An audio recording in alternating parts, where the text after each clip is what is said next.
I think goal setting is important, but I think it comes with a caveat. And that is that it's important to have something to aim for. And I think one of the reasons why people fail to succeed is if you don't define what you're trying to get to, you're never going to know if you've arrived. But also, I think the caveat is that sometimes people are so busy setting the goals that they don't actually enjoy the journey. Welcome to the My Future Business Show, where we get you in front of your best audience and keep you there. Not only are we interviewing the biggest names in business to help you become even more successful, we're inviting you to book your spot on the show to help you grow your business. So at the end of the call, make sure you fill in the interview application form at myfuturebusiness.com/interviews. Hi and welcome back to the My Future Business Show. My name's Rick Nusky. I'm your host, and I say it every time that I'm so blessed to be able to be the host of the show and have some amazing guests on the line with me. And today is no different. I'm on the line with Gina Gardiner. How are you, Gina? I'm great, thank you very much. And thanks very much for inviting me to be on the show. Yes, absolutely. My pleasure. Now, we've had a few hurdles to get through. We've had to reschedule a little bit. So thank you so much for making some time to spend with me. I tell you what, there's all sorts of things going on, isn't there? There's always these technological issues. There's rescheduling. It's all happening here on the My Future Business Show. So how have you been? I've been very good, thank you. I've just come back from a wonderful vacation and I'm really busy on a new leadership program. So, yeah, life's good, thank you. We're going to deep dive into all of these topics. We're going to be talking about your book, Thriving, Not Surviving. But before we do all of that and go really deep into that book and how it came about for you, Gina, I'd love to share a little bit about your story and how you got to be where you are today. I was the head or the principal of a large school for 21 years, Mm-hmm. and I ran my school mostly from a wheelchair following a serious ski accident. Mm-hmm. The gift in that was that I had to develop a different approach to the development of leadership. And it was based on people taking responsibility for their performance and a shared responsibility for developing the potential of other people. Mm-hmm. That it was successful is in the public arena. We were on the best 100 schools in England list twice during my tenure as head. And the principles and strategies and the techniques that I developed while I was working in education, I've now used across a whole range of industries and used with thousands of people and know that they work. And I'd like to think I'd have come through and done that anyway, Mm-hmm. but possibly not. So I left headship in 2004, and since then I've worked, I've had my own business, and I've worked with individuals, couples, teams, and whole organisations all around empowerment and leadership. Yeah, that's fantastic. Thank you so much for sharing that. In terms of the different ways that you had to approach being the head of the education sector, there is what was so different about it? Well, under normal circumstances, as a head teacher, I would have gone into the classrooms, I would have observed the lessons, I would have watched the children learning Mm-hmm. as the lessons unfolded. But for most of my classrooms, I couldn't physically get in there. I Oh, couldn't get there beyond the doorway. right. And so I had to create a way where people understood, what does excellence look like? And one of the things that I think one of the principles that's made a really big difference is that very often we bandy about these words like excellence or could do better or trust or honesty or respect, but everybody comes with their own view of what that looks like. Yes. But what we created was a very detailed shared understanding of, in the context of each of the elements, what does excellence look like? How do we move from being okay to good to great to excellent? What's the nuance? And so we developed this very precise shared understanding of what these things meant, and also created a directory of how to help people to get there. Lots of support, lots of training, and people taking responsibility for their own performance, but then a collective responsibility. So if I'm good at maths or I'm good at technology, how do I ensure that I help my colleagues and the pupils to become better at what they do? How can I find a way to unlock the key to their potential? That's wonderful feedback. I sit here and I think about the My Future Business audience, Gina, and I think to myself, how does this help them? And I start thinking about, I think, culture, and Yeah. being a leader, you're having this shared vision. As the leader, I guess the top of the tree, if you like, was it something that you had to reiterate each and every day? What was the actual process that would happen on a daily basis? I think the first thing is that and in fact, I was doing it with a client and their team yesterday. In the first instance, that you actually have a formal staff meeting where you discuss and agree what those criteria are. You actually create the common language, if you like. And then the mistake that a lot of organizations make is they'll go through some sort of process like that, although often not as focused. Hmm. But then it's typed up and it's put in a folder and it dies. Yes. Whereas this has to become part of your everyday language. It has to be modeled by the leader at the top, and they have to model not only the behaviors, but also the way you use the language that you've agreed, and it becomes part of what everybody understands as being in this organization. This is what we mean by, and these are the behaviors that we expect to see when those things are operating. So it's not just about what does excellence look like, but what are the behaviors that we would expect to see in terms of relationships, in terms of our product or customer service, or any of the different areas within the business. And I've worked with finance, retail, manufacturing, insurance, health, local government. It doesn't matter what the widgets are, the process is the same. And, it has to be kept alive. Do you find that the education sector, I guess, given what you've just said, it probably is. Do you view it as a business? And if you do you view alignment with this leadership culture that you've worked so hard at developing and nurturing as part of, I guess, the HR component for those teachers who are working with you to build this culture? Do you use it as a performance metric, I guess is what I'm saying? At the time when I was in school, and that's quite a while ago, Hmm. certainly the criteria we set up in terms of what the expectations were for teachers was part of the HR. It was part of the very fabric of the school. Hmm. Yes, the school was a business. I mean, when I first took over as a head in 1983, a long time ago, a lot of your listeners won't even have been born then, which is a sobering thought. Uh, at that time, my budget was £3,000 a year, Hmm. and the local authority appointed most of the staff and dealt with all of the things to do with business and the buildings and so on.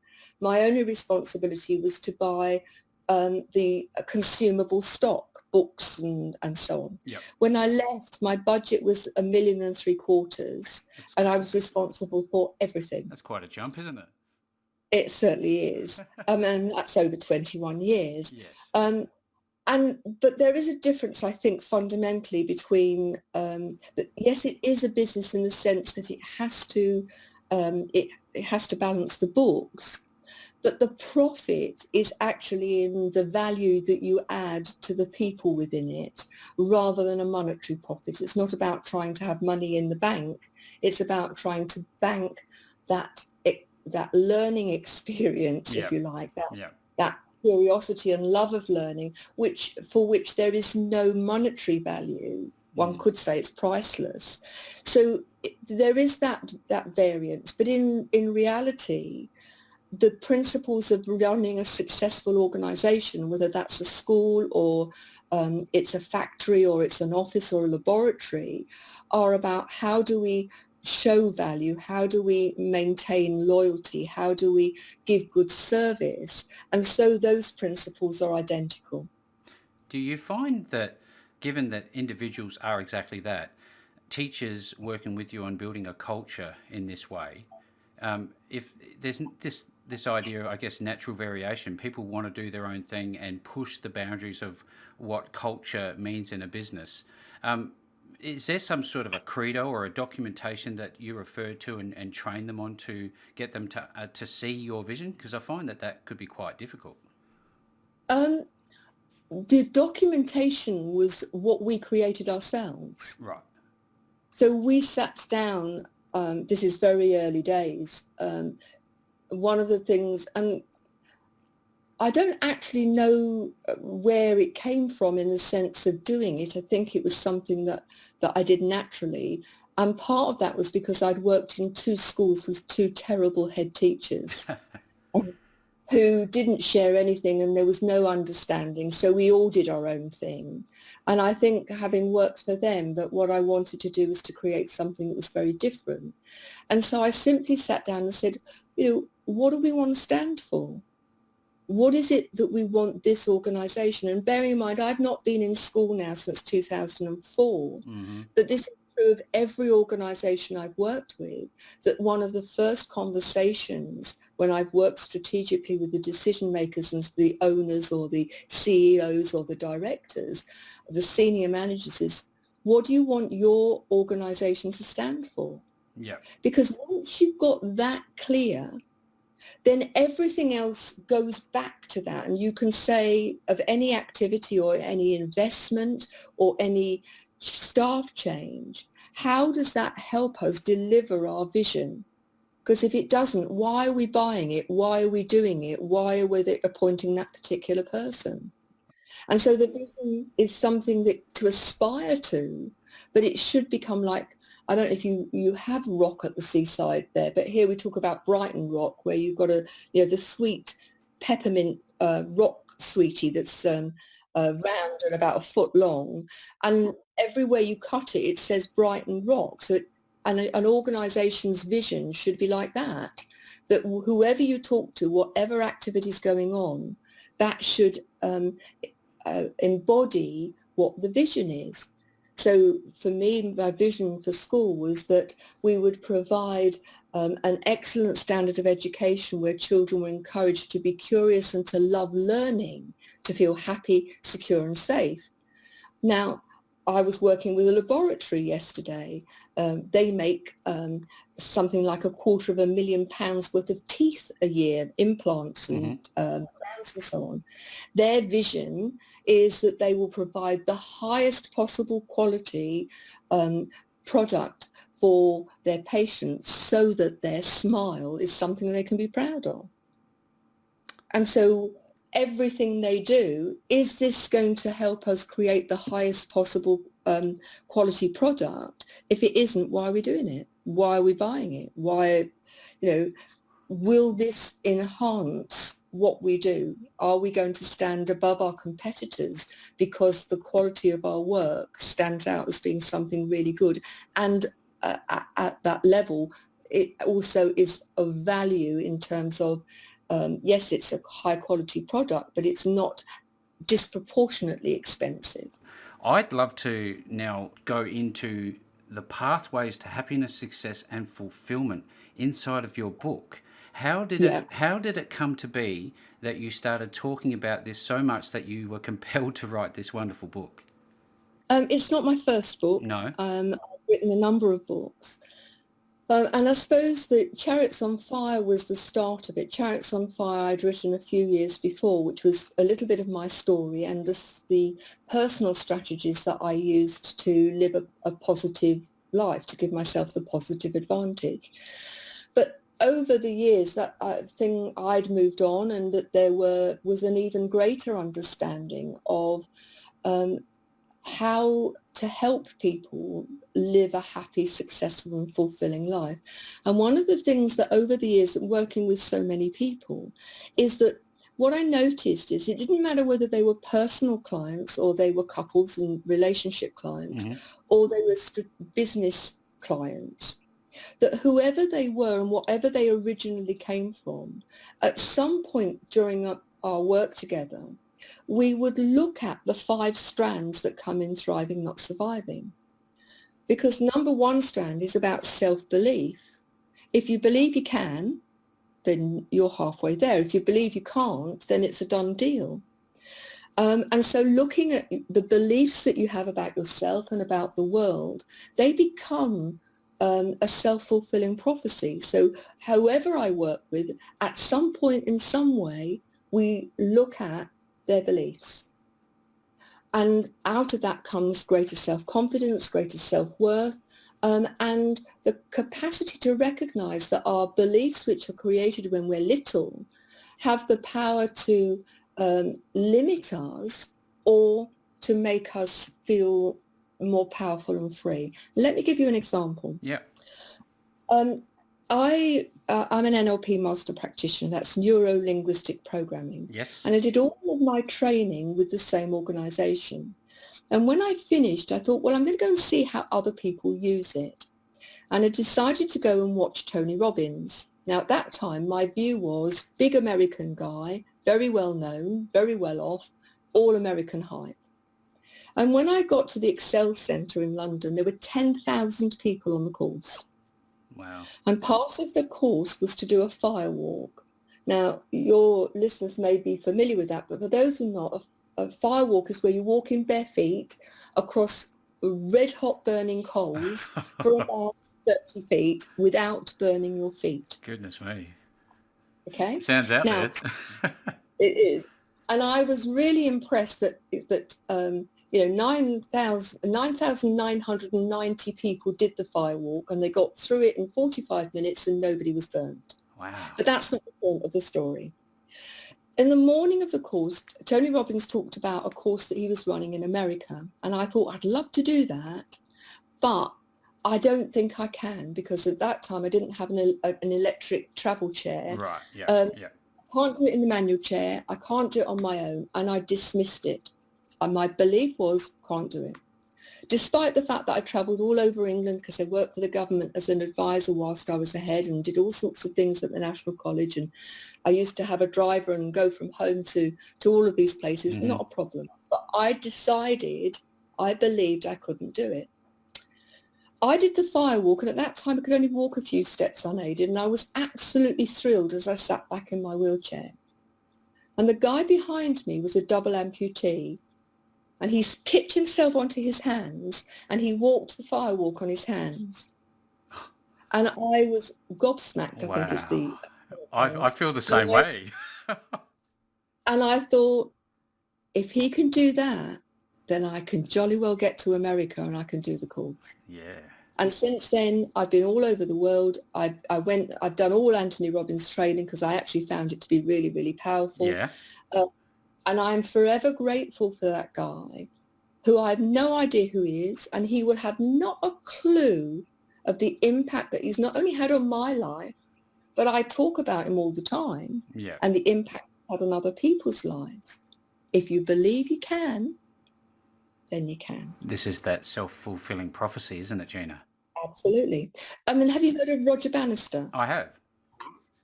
First 4-minute miler. Yes. Now, again, you might be aware that he was told by the medics of the time that if you run that fast, you'll die. What I find really interesting is not only that he did it, but within 30 days of him doing it, over 30 other people had done the same. Why? Because they believed it was possible to do it and to live. So self-belief and beliefs about the world is the first one. Yep. The second is relationships, because the relationship you have with yourself is reflected in the relationships you have with everybody else. The third is looking at success and the success mindset. I've done a lot of research about highly successful people, mm-hmm. and all of them, back to beliefs, believe that they will succeed. Don't always know how, but they are so determined that they will succeed, that they do whatever's required to get them there. The fourth is managing change. And despite the fact that it's one of the constants in life, we know we change from the moment we're conceived to the moment we die, Mm-hmm. let alone all the other changes. People struggle with change. And the last was that, people would become successful and then think, I've got all the trappings of success, but is this it? And so the last section is all around purpose and fulfillment and finding your true purpose in life, and helping people recognize that they are on a spiritual journey to actually learn throughout this life to be the best they can be and to serve others to help them be the best they can be. I just wanted to say this is just so much to unpack here, and I'd love to just say a few things. Tony Robbins, master, love him, and the fact that you're covering so much content here is just absolutely wonderful. And I'd love to deep dive into a few of those components. But the thing that popped into my mind was coming up to the end point there, where you said about having the trappings and going, you know what, is this it? Yeah. This is about goal setting. How important in the whole scheme of things for our sanity, our healthiness in both the mind and body is goal setting as part of this process? I think goal setting is important, but I think it comes with a caveat. Mm-hmm. And that is that it's important to have something to aim for. And I think one of the reasons why people fail to succeed is if you don't define what you're trying to get to, you're never going to know if you've arrived. But also, I think the caveat is that sometimes people are so busy setting the goals that they don't actually enjoy the journey.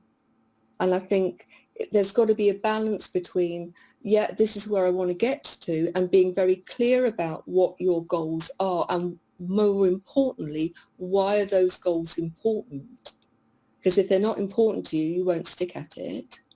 But also that recognizing that you only have this moment in time. You don't know whether you're going to get the next moment. You can't do anything about the past. So being very mindful of making the most of every moment, at the same time aiming towards something, and being really celebrating when you get there, but at the same time recognizing, be grateful for every moment and make the most of it. Yeah, that's wonderful. I think about the book by, I think his name's Eckhart Tolle. Please correct me if I'm wrong. Yeah, Now. those great stuff. Yeah. Yeah, and I don't know what you thought, but I not only was it lengthy, but I found myself compelled every time I went for a walk to just listen to that and actually learn how to be present, because these things are a skill, aren't they? They are, and I think modern day society actually works against us living in the moment.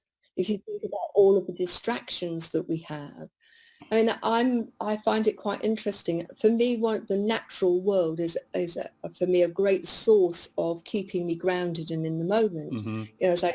As I'm driving, I'm looking at the trees. I mean, yesterday I actually stopped and I drove past a wood, and it was just a sea of bluebells. And I just stopped for a couple of minutes. I could smell the bluebells, and it was fabulous. But we are so busy driving, or so busy being on the phone, or so busy watching the telly, Yes. that we don't always recognize the things that are important to us until we lose them. And a few years ago, it'd be 9 years ago this May, my younger brother, suddenly died, just dropped dead. He was 49. And I think, even in the most grim situations, there's the opportunity to learn. And that was for me a really huge lesson. Don't waste a moment moaning. Don't waste a moment wishing things were different. Yeah. Actually live that moment and make the most of it, because you just never know what life's going to bring. Gina, I also think, you talked about pulling over on the side of the road. This is about smelling the roses and absorbing what it's like to be alive. I'd like to add just a quick story. Every morning I'm fortunate to live just close to a woods ourselves, and we get to hear a particular bird called a kookaburra in the morning. Yeah. And you don't get that in the more metropolitan areas. Well, you may a little bit, but not as much. And, I find myself sitting there waiting for it, just breathing in the cool air and just waiting for that sound. And it's just such an invigorating life experience, just to really be there at that moment, rather than like you were talking about, Gina, is this whole picking up the phone and rushing around, dilly-dallying, doing different things. So it's just wonderful advice you're sharing with us. Thank you so much. It's my pleasure. And for me, that's one of the things that I have this very strong sense of purpose, to reach out to people, to help them live a happier, more fulfilling life. Because with some simple, very simple principles and strategies, you're going and taking that time out each morning to go into the woods sets you up for the whole day. Yes. The fact that you're so grateful for it, I think gratitudes are a hugely powerful thing to collect. You start the day on such a positive note that although you may have real challenges through the day, it's going to be very different. Your capacity, your ability to deal with it is going to be very different than if you had a day where, you were watching the morning news and you were rushing around in the morning and you didn't take that time to actually be. We're very good at being human doings. I think we're much less good at being human beings. It's funny, I'd love to talk a little bit about routine if I could, just briefly. Yeah, I absolutely. recently heard something from a senior military figure out of the States. He was talking to a university lecture as a guest, and he talked about making your bed every morning, only because it sets you up again to have that good day that you've just referred to. Now, I Yeah, do it religiously every morning. I get up and I make the bed, because if nothing else goes right in the day, at least I've got a nice clean bed to jump into. How yeah. important on that basis do you think routine is for people? I think it's going to depend very much upon their internal wiring. Right. And if you use one of the models from Tony Robbins, where he talks about motivators, he talks about the psychological motivators, and there are two pairs, and you need all four, but you will favor one of each two. And if you're someone, the first pair is certainty, that's routine. It's about security. It's the old Maslow's hierarchy of need. It's Ah, the yes. it's the absolute security of knowing that things are going to happen. Hmm. But if your need is for high levels of certainty, and there's nothing good or bad about having one or the other, they're just different. Yes. Um, and we all need a level of security, of certainty. But if you need high levels of security, then you will need lots of routine, Yeah. because that makes you feel safe. However, if you're somebody who has a greater need for uncertainty or variety, routines will feel like the kiss of death. Mm, mm. And of course for both it's a continuum. We both need some variety, we both need some certainty, but it's where that level lies that makes the difference. So for some people, having a routine is absolutely necessary for their health and mental well-being. Yeah. Yeah. Other people, there will actually be some routine within their life, but it will be much more difficult to recognize. And their routine may be to do things differently, Yeah. but Absolutely. they make a routine of doing things differently. So I would say to your listeners, the important thing is to understand how you're wired and to recognize when some of your habits, 95% of what we do and what we say is habitual. Yes. We don't think about it in our conscious mind at all. It just gets done. Um, I would say the better thing to do is to start to be really mindful about the way in which you operate. Yes. And the question whether some of the things that you do, what of those things are really helpful, in which case do them, and which of the things that actually either were helpful and have stopped being helpful and have become quite the opposite, or things which are not helpful in the first place. And those are the habits that you want to change. These are wonderful insights, Gina. Now, this is not something that you can just gather overnight, and this is something that I believe the My Future Business audience is just going to thrive on learning more through yourself. Now, if somebody was looking to find out more about your book and or work together with you on your coaching program, how would they go about getting involved with that? If they're interested in a coaching program, if they go to the website and book a call we can have a call together and I can talk them through the coaching program.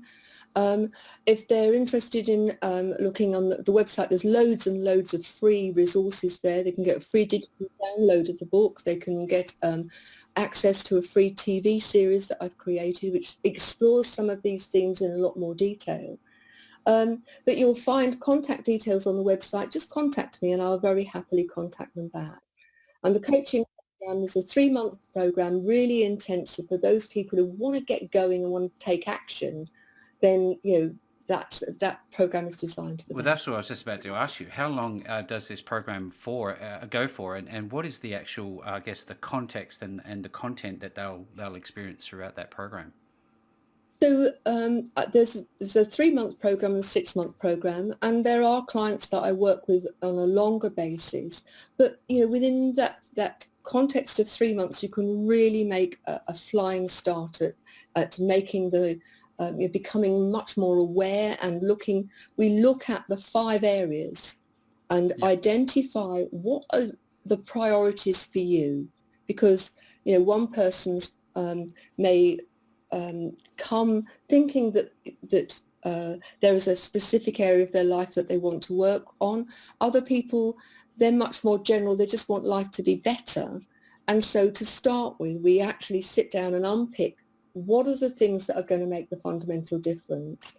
And then we start to work on those. And I work with people, work around their schedule. Sometimes I work with people weekly, sometimes it's fortnightly, sometimes it's monthly, depending on what their need is. But if you want to really get things going, the 3-month program is designed to really get things moving and make changes. Yeah. The 6-month program is designed to, if you like, that having started to create those changes, it's to maintain the momentum and get things really, really embedded. And then at the moment, I'm just finishing a leadership program, which involves personal and spiritual development as well as leadership. And that's a 9-month program. And that's going to be the Iron Man of leadership programs. It's going to be really deep.